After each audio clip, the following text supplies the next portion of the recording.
Welcome to Coffee, Missions, and New Vision. Hi, I'm your host, Felicia Zamora, former delegations coordinator, now associate pastor in pastoral care at the North Hills Community Baptist Church in Pittsburgh, PA, attempting to do her first podcast that speaks about the subject of short-term missions. I am originally from Managua, Nicaragua. I worked for about 14 years with groups from the United States, mainly American Baptists, at a nonprofit organization, Amos Health and Hope. This organization focuses on the area of primary health care in the rural communities of the country. I often had conversations with my former colleagues and delegation members about the impact of missions in developing countries. Is it necessary that groups need to be present in the country to do or make a difference? Is it better for people to just send money? Most often we hear more from those who go on the trips, the North Americans, but we seldom hear from the local people and hear what they have to say about groups that come into the country. My attempt is to bring my own voice into this conversation on what I think about short-term missions, their impact in the context of Nicaragua. What do some community members think of the groups that come and help? Are they helping, or are they more of a hindrance? I want to invite into the conversation retired team leaders who have led delegations and hear their perspectives on what they think are some effective practices for groups and what books of the Bible they can use in their devotionals that speak into the context of the country they are visiting. Finally, I want to extend that invitation to my Amos colleagues and hear their voices about this subject. For the first episodes, our listeners will have an opportunity to hear my perspective on missions, what I think are helpful practices, who honestly changes, the community or the groups. One of my good friends, Heidi Bender-Kaufman, a former volunteer for Amos, is the one who gets to interview me for this first podcast.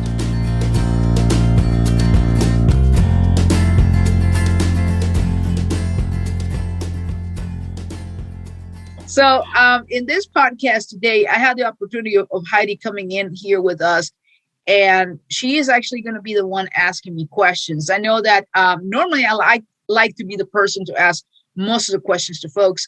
But in this occasion, Heidi is going to be the one asking me questions about what I used to do as a delegations coordinator.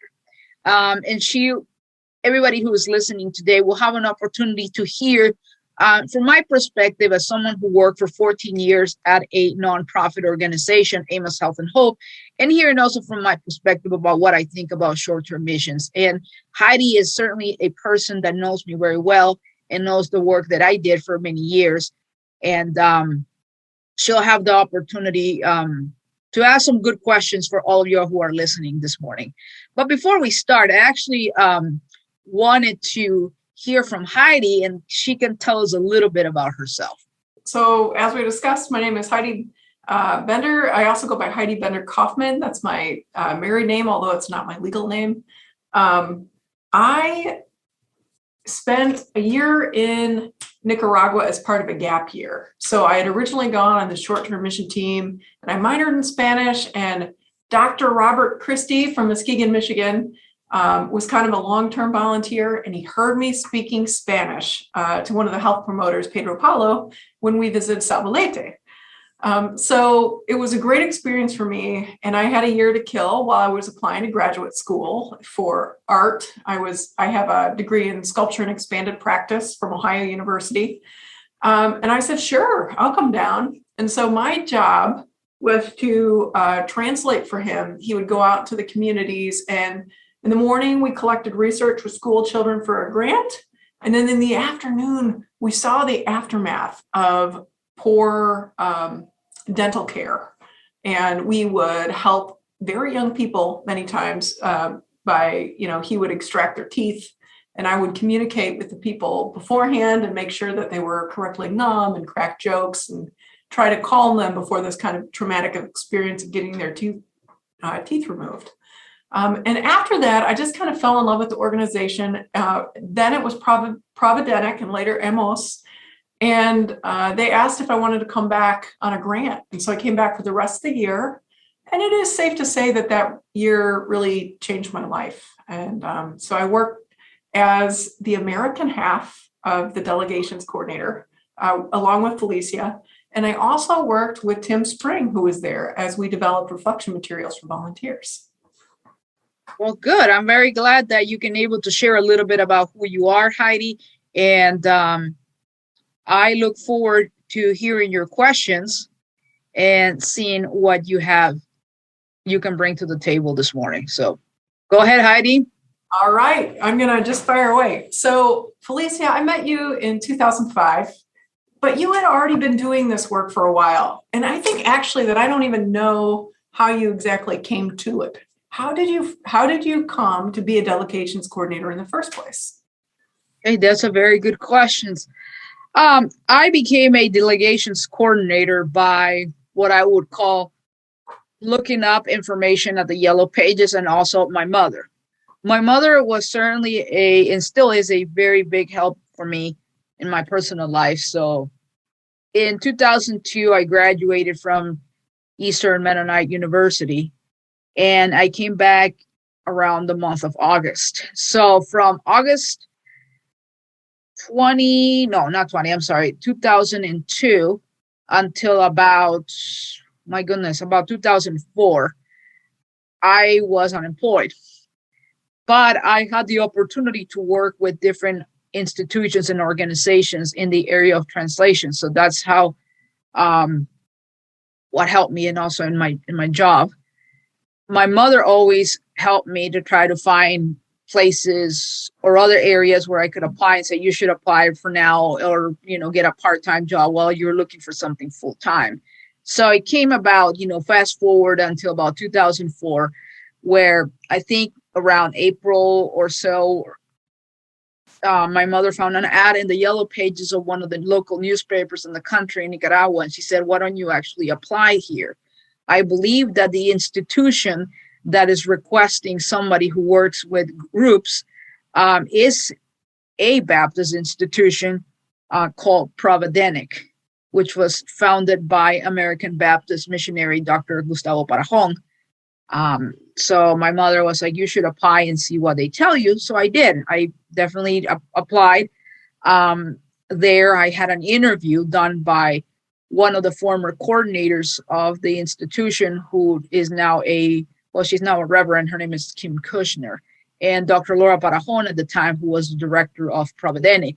So they interviewed me, and I was one of the candidates, I would say, that got selected right away. They had already had talked to two other individuals, but in my situation, they called me immediately in the next hour, said you got the job as coordinator. But one of the interesting things about this job was the way they presented it to me, that it was going to be a very difficult job because I would have to go to communities where there is no access to electricity, running water. I would have to be in conditions that would require me to walk in mud, dirt, and being in places where probably was uncomfortable. So they asked me all these questions and what I thought about that. And I said I didn't have any issue. They did ask me, do you have any skills in terms of conflict resolution? And they tried to put like scenarios, like what would happen if somebody gave $1 bill to a community member and you saw this and other community members saw that, what would be your reaction? How will you be able to mediate that situation where things are given to just one person and not the whole community? So those kind of questions were asked. But thankfully, like I said, I got the job. I started working in the next coming weeks, and from there on, it's history. Wonderful, wonderful. So I know that we all have an idea, especially those of us who have been on work teams, about what the delegations coordinator does. But I know that what you do isn't just what people see. What kind of things did you do that people might not have expected when you were leading groups? I think people expect that you're going to have a one-side job, meaning that you're just going to coordinate groups and that's it. You welcome them at the airport, you take them to the compound or whatever, and just spend some time with them, go to the communities and go home. But it's actually is a lot heavy work because you're dealing with a lot of personalities, not just obviously your own culture, but you're also dealing with the North American culture in terms of how to handle logistics, how to handle food, how to handle also room and board for them. But you also have to learn how to mediate, as I said before at the beginning. You have to learn how to deal with conflicts between team members, mostly with team members, not so much with communities. But you see a lot of people that come with different, very distinct personalities. Some are much more easygoing. Some people are much more work driven, and you have to learn how to handle those situations where some people just have a different way of looking at it. And again, it's more the U.S. North American way of trying to get things done. So you have that. You also have to deal with transportation. You also have to make sure that before a group comes, you give them the rundown of what the community is going to look like, what the kind of expectations we have to work with, what kind of projects, what we're hoping to do. You also have to coordinate the activities with the children, with the adults.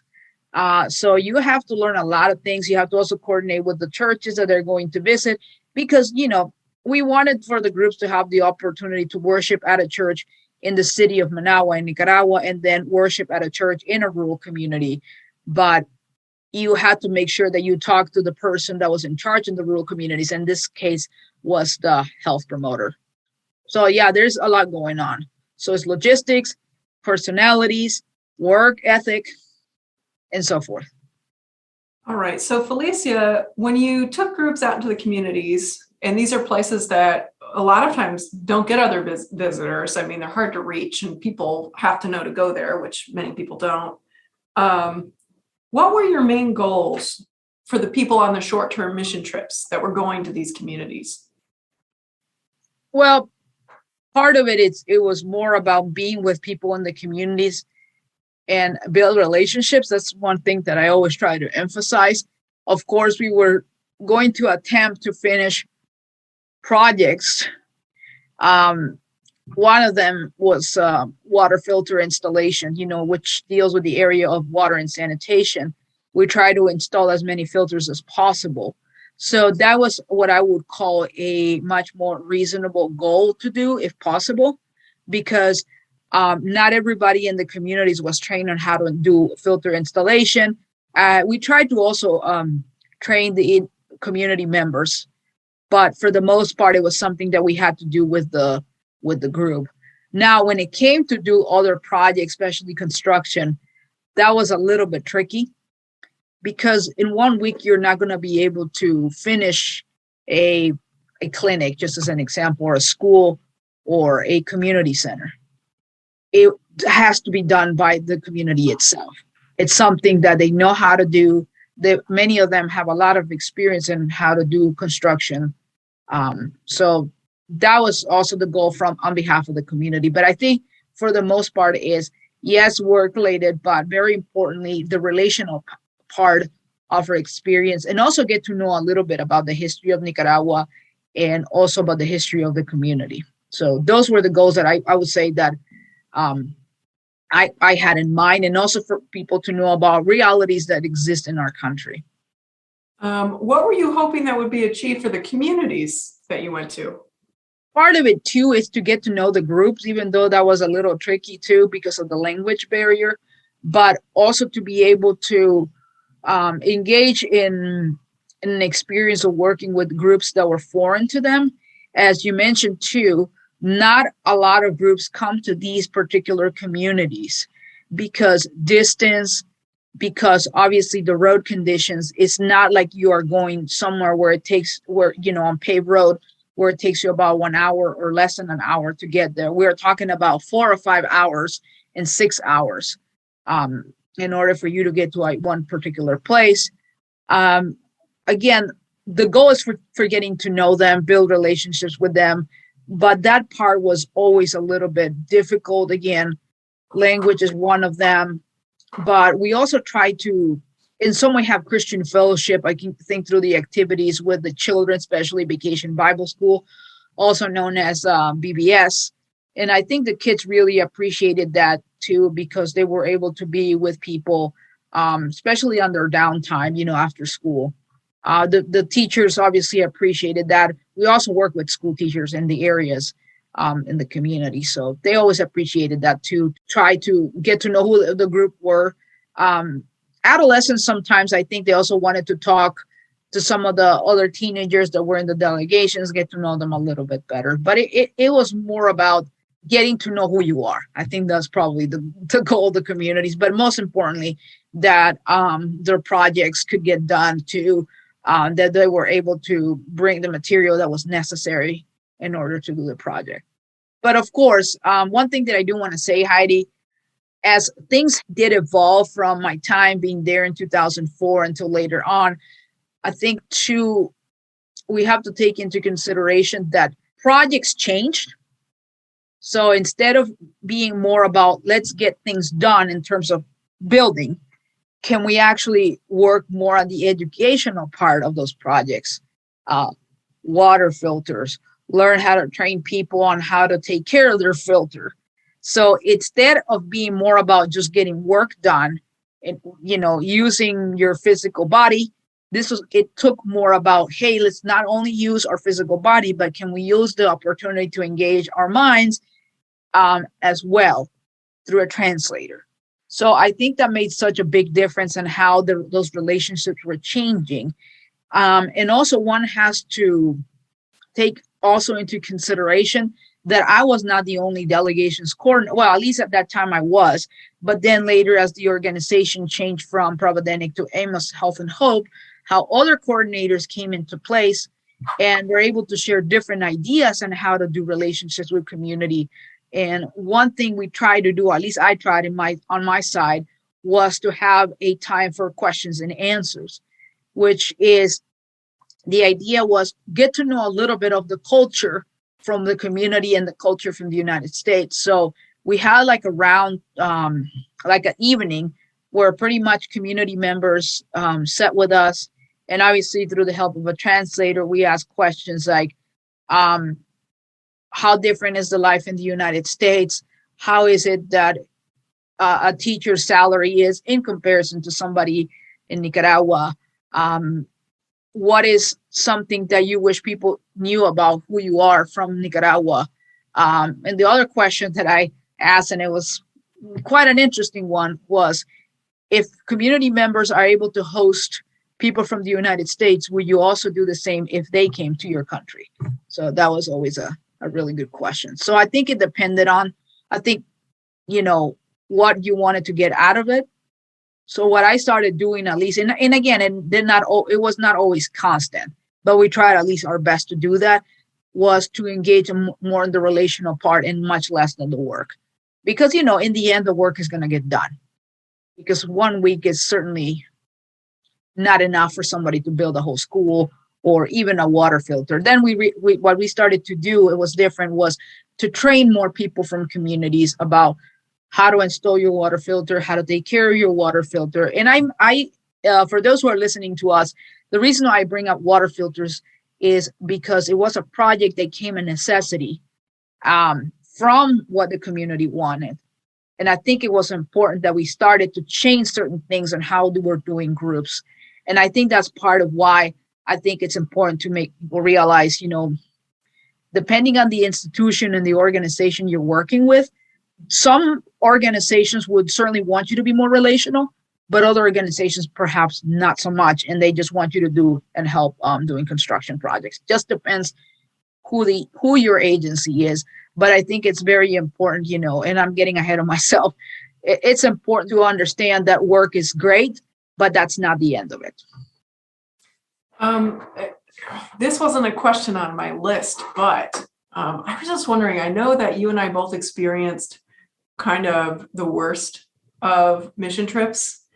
And I'm just thinking about that now, just that sometimes people invite us into their communities and we leave a negative impact. And I was wondering if you could speak to that a little bit about maybe behaviors you've seen that are that we need to watch out for as visitors in these communities, or lasting things you think are important to address. Yeah, no, that's a good question, Heidi. I think it's very important, again, to know first of all, know the culture a little bit, know with the country you're traveling, understand what things in that culture are appropriate and not appropriate, and try to be very respectful, because I like to call it, when you visit in a country, it's like I visited your house. I come to Heidi's house. Heidi's house has rules and expectations of how I as an individual need to behave. So if Heidi is inviting her home open to me, I have to learn how to respect that. That's the same way. You come to a country and you need to learn how to respect the culture of the community, especially the way you dress. That's one, if you were to ask me. People in rural communities tend to be a lot more conservative in terms of their dressing attire. And even when you attend their church, you always have to make sure that you present yourself as the best, whatever best outfit you have. You can't wear like a tank top. You can't be wearing Bermuda shorts or jeans, but you have to wear something like slacks or a dress shirt or something that will be a lot more modest. And you're dealing, again, as I said before, you're dealing with different cultures too. Not only are you dealing with the North American culture, you're dealing with the Nicaraguan culture, not only in an urban setting, but in a rural setting, which is, again, very different. That's number one. Number two, I think, again, learn the history of the country you're going. Very highly important to do that, because context matters in any place you go. I think one mistake people make is they say things that sound very judgmental, like, oh, look at the people are just dirty because they're throwing their trash on the side of the street. Look how people look so dirty. Oh my goodness, who is going to take care of that? And part of that is certainly lack of knowledge, ignorance. And I think it's important to ask, why is it there's a lot of trash? And that can raise another good question about how the system in our country works. And not to say, well, our system is better or is better than yours, but it's more about there's a lot of limitations that happen in other countries due to corruption, due to other things that sometimes people just don't get to analyze well. So I think one of them, and part of that also with the question, answering your question, Heidi, is judgment. I cannot judge somebody's behavior just because I see something that I don't like. And I said, now you're like this because you're dirty or you're lazy or whatever. No, I think you have to understand there's more to that than what you're trying to assume. So I would say more of that. Make sure that you don't do that. Make sure that you inform yourself very well. And again, it also has to do too with who your church leader is, who's taking you, and also, again, the organization, how they want you to lead a delegation. So it's very different, again, with any institution that you go with. At least when I started, we did have a segment where we had at least Dr. Gustavo Parajon, while he was still living, he had a time with the delegations to explain to them about the history of Nicaragua. Then later on, obviously, unfortunately, he passed away. Then we had some other individuals who were professors and were experts in the history of Nicaragua. So we had them come and give an explanation about why this context matters. And we also had some volunteers too, who were Nicaraguans, that came and did the talk. And I think it gave people an idea about what was going on. That's not to say that everybody is going to like what they have to hear, because it will make them uncomfortable, because part of that is, the history of relationships between Nicaragua and the United States. So in that situation, I'd say research a little bit more about it. And you'll talk to your coordinator, talk to your delegation member in Nicaragua and say, hey, what books or what kind of material can I offer to groups? And that way you can have really good discussions. I remember being in Nicaragua, and when I came, I knew virtually nothing about the country. And I definitely had no idea about the historical involvement of the United States in Nicaragua. And that was really important for me in being there to understand how to act. The people there were so generous and gracious, but, we were in these homes that, we were out in these communities that had been ravaged within the last 25 years by civil war that the United States wasn't part of. So to go into those communities with no idea that our own country played such a large part, that seemed like a disservice, and I'm really glad that Providenic and then Amos, they kept that up, so that we can be more informed. The other thing that I'm thinking about here is I do remember, especially with the adolescents, sometimes they'd go out into the communities and there'd be some cute boys and they'd flirt with them like they would flirt with them at home. But they were living a different kind of reality, those boys. They were never going to see those girls again. And they were at a different stage of their life where they might have been looking for a partner. And I just remember very clearly, one time we were on a bus and this boy, 17-year-old boy came running after the bus with these flowers for this girl and wanted her to stay and I think marry him.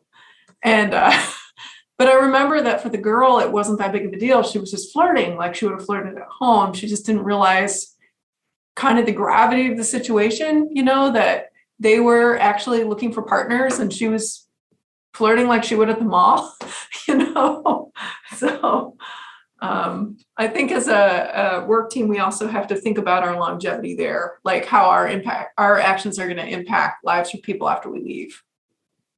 I agree with you. Absolutely. I think, and again, it goes back to the question, learn the culture, learn how people look at life, love, relationships, how do adolescents survive, in the rural communities. And I think it goes, again, part of what we were trying to do at the organization, Amos Health and Hope, which focused so much about what are best practices, not just for your health in terms of, not getting sick, but also even for sex education for teenagers about how can you delay the fact that, you're going to be in a relationship with someone who's, 15, 16, 17 years old, very young age. Unfortunately, teen pregnancy occurs just the same way in other parts of the world. And how can you delay that so people can have an opportunity to enjoy their teenagehood? So, going back, we had discussed some of the goals that you had for these groups. Did you feel like groups are generally successful and generally met the goals that you had for them? Or were there things that you wish that could happen that never did? Very good question. Like I said, I think at the beginning, because I was new to this, and as life teaches you, you learn as you go. You learn that it's important to add those components of sitting at the table with the delegation and sitting with the community members and have a much more robust conversations about, again, what is like in the life in the United States, what is life in the rural communities. It was unfortunately not always consistent. I must say that, but as I said before, we tried our best to do that as much as possible. We tried to, again, get more people as historians or educators to come in with the groups. But again, it was not always consistent with certain delegations. Also, it part of it too, why it was a little bit difficult at times was also the behavior of certain groups. Certain groups did not want to hear that. Not all of them, I would say maybe a couple, because in part of it is when you touch the subject of history, especially the relationships between Nicaragua and the United States, there are people that feel very uncomfortable about it because it touches a subject that challenges their notions about, being a U.S. citizen and understanding about that, not all things that a government does are positive, and those kind of policies, that your government makes do affect other countries, and it's not always in a good way. And I think people did not want to hear that just because, again, it comes with the idea that your country can do no wrong. And it's obviously that's not true. Countries, politicians, governments make plenty of mistakes. And it shouldn't be a way to say, well, that makes you less of a Nicaraguan or North American, but it's more about what can I learn from these mistakes so we don't make them again. But there were very few groups that did that. I think for the most part, people were open to learn a little more and I think be challenged. And I think that's the same way in our spiritual life. If you just want to be in your comfort zone, it's nice, But once somebody challenges you, you get really defensive. And I think that's not the idea. It's not about getting defensive. It's about more, how can I grow in my life and even in my faith to be a better person? So like I said, those are the things that I would say we tried. We learned as we went. Also too, with our schedule and itinerary, sometimes it was not always possible to do because we had other things to do. We had Vacation Bible School. We some other groups attempted to do movie night, which I think was good to try to get the community and also with the delegation together to try watch a movie with them. I think for the future, it would be good to have much more difficult conversations that deal with issues that are happening in the rural communities. For example, health, teen pregnancy. Why is it that there's a lack of job opportunities in rural communities? Why does that have anything to do with your Christian faith? And I think part of that too, it has to come from the leader and also from the organization itself to ask these hard questions so people can think about it. I think that's probably what I would certainly insist, really be pushy or pushing, not pushing, maybe it's not the right word, but pushing to be much more obligatory to learn more about the history, where you're coming from, ask the hard questions, because I don't think people like to ask hard questions. And when I worked in other institutions, it wasn't that case. I worked with other organizations in the past before actually coming to Providenic in 2004. And at least from what I saw, and I'm not going to name them, of course, I think that's not the point. I think their approach was, look at our country, is so poor, please help us. And I think it came from a much more helpless attitude instead of saying, this is who we are. Yes, we appreciate your help. However, these are some of the challenging questions that you need to think about as you're coming to our country. And I don't think, again, that's the perspective that I got from where I work. I only worked with one organization prior to Amos or Providenic, and I felt that was not addressed very well. Part of it, I think people need to be aware too that sometimes we are afraid to ask these questions because we think, well, if I say something, and I think it's also cultural, if I say something, people are not going to help us anymore because the way I reacted was not exactly what you wanted to hear. And I think it shouldn't be that way. It's just saying, hey, we're here. It's not to be overly critical, but it's more, how can we change? To me, it's all about the change in any organization or even in the church in order to help it grow and be better about it. Well, I think a lot of times the purpose of those work groups, we want to help the people in the rural communities, but a lot of times that is about change. We're aware that there needs to be more assistance, or we're aware that we need to become more involved in looking out for those who, are living in poverty, or we need to be better neighbors, and so, that is a vehicle for change. It is going to provide that kind of catalyst for a lot of our work team members to maybe examine their lives or to do something, physically in these communities. But change, you're right, it's all about change. Yep, it is all about change. Great. Okay. How did your time as a delegation coordinator influence your spiritual life? Thank you for asking that question. I would say that it influenced me spiritually because part of it, not everybody in so our listeners understand, not necessarily everybody in our country really goes to these types of communities. Some might go, some might not. If they have somebody they know or relative, but for the most part, people always stay in the urban areas of the country.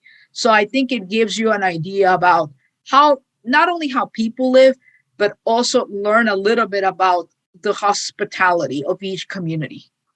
I've learned also about the importance of being very ecumenical, which is also part of one of our values as American Baptists, that we embrace ecumenical relationships with people that do not think the same way we do, especially with Catholics. I think there's also there's been issues in our country in the past where, as Protestants and Catholics, we have not gotten along because of theological issues. And I think being in these places just gives you an idea that health, it's for everybody, regardless of what your race, your nationality, your religious affiliation or political affiliation is. And I think that's something that as an institution, we stress so much, that this is not about giving medicines or even providing healthcare services to one individual person that we like because they think the way we do, but it's more about we want to share this with every single person that is in need.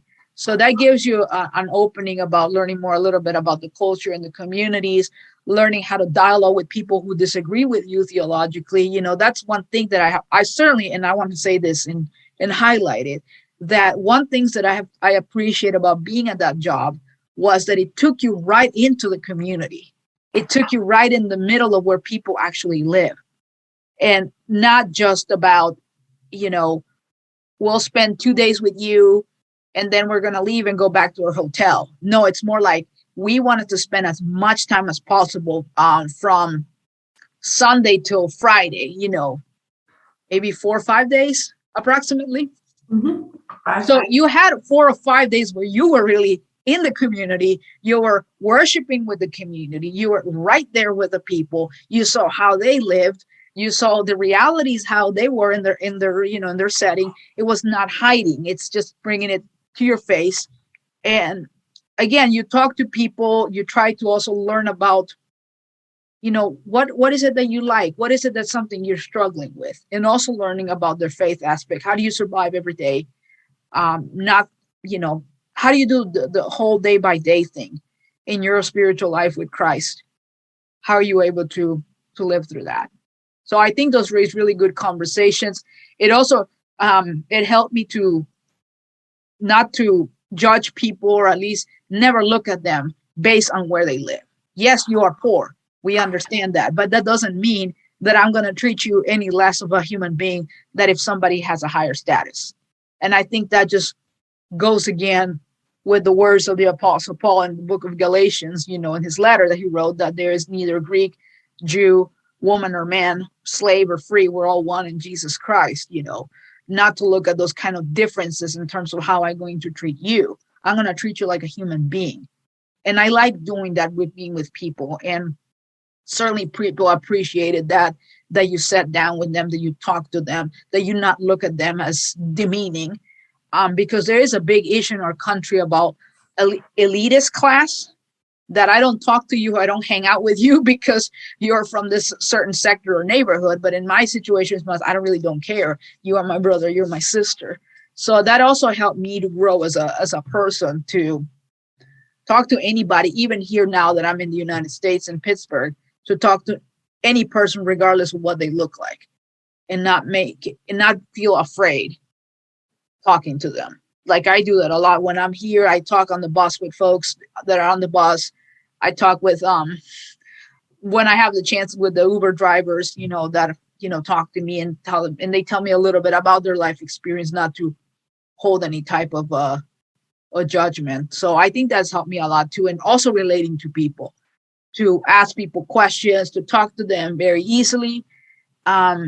But more importantly, I think to respect the value of each human being, regardless of what their religious denomination is. So that helped me a lot to realize that, to me, that is more important than anything else. And it helped my faith a lot. So. Well, great, Bailey. Well, we are wrapping up the end of our time here. And I just want to thank you for being so open and honest about your time in Nicaragua. And I'm glad that we got to hang out today.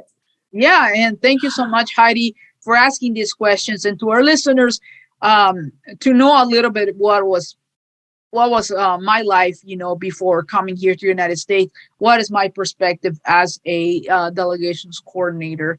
And like I said, what better person to ask me those questions that somebody knows me well than Heidi. So thank you, Heidi, for being here. We hope that all your listeners enjoyed this podcast. And if you have any questions, please feel free to put your questions on the chat. Take care and blessings, and have a beautiful day. This podcast is supported by the American Baptist Churches of Pennsylvania and Delaware, ABCOPAD. The music at the beginning and end of the podcast was composed and produced by Jason Shaw. Our editor for this episode was Greta Zoe. And big thanks to the interviewers and interviewees for being part of the program, and see you in the next one.